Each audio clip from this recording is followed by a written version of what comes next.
যে আমাদের বাংলাদেশ স্বাধীনতার পরে প্রায় 55 বছরের বাজেটের বড় সমস্যা হলো এর একটা গতানুগতিক ধারা থেকে আমরা বেরোতে পারিনি। সেজন্য আমরা এটাকে একটু এক্সেপশনালি ট্রেজারি বেঞ্চ এবং অপোজিশন সমন্বিতভাবে আমরা এটাকে আরেকটু সুন্দর করতে পারি কিনা। আমাদের কখনো কখনো এদেশে বাজেট হয়ে উঠেছে মানুষকে শোষণের হাতিয়ার, কখনো লুটপাট এবং অর্থ পাচারের একটা সুপরিকল্পিত বন্দোবস্ত হিসেবে আমরা বাজেটকে দেখতে পেরেছি।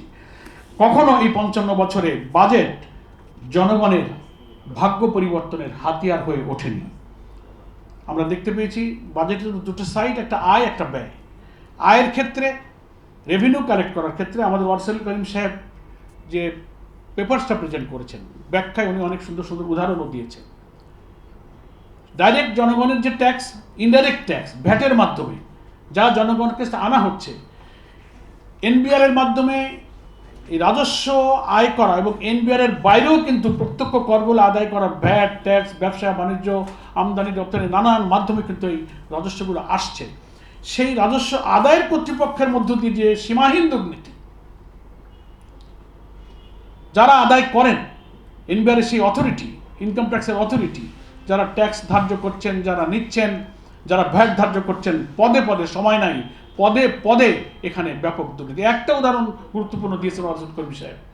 খাতুনগঞ্জের অনেক ব্যবসায়ীরা ডেলি 1 কোটি টাকা তাদের ব্যবসা, বেচা কেনা, বছরে সে ট্যাক্স দেয় 10,000 টাকা। মাঝখানে কি হয়?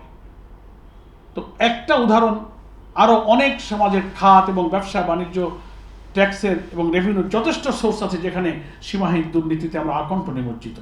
ফলে আয়ের ক্ষেত্রে যেমন পক্ষপাত দুষ্ট, যার সাথে সাথে পলিটিক্যাল লিঙ্কেজ আছে, ফ্যাসিনেশন আছে, আনডিউ প্রিভিলেজ যারা গ্রহণ করে, সেখানে ট্যাক্স ভ্যাট বসানোর ক্ষেত্রে একটা আলাদা দৃষ্টিভঙ্গি। আবার ব্যয়ের ক্ষেত্রে প্রচণ্ড বিলাসী মানসিকতা এই বাজেট যারা করেন এবং সেটারই পরিচয় এবং প্রমাণ আমরা সেখানে দেখতে পাই। ফলে বাজেট তো বাড়ছে। ওয়ারসেল করিম সাহেব বোধহয় তথ্য দিয়েছেন যে 72 সালে 30শে জুন যখন এদেশের প্রথম বাজেট পেশ হয়েছিল,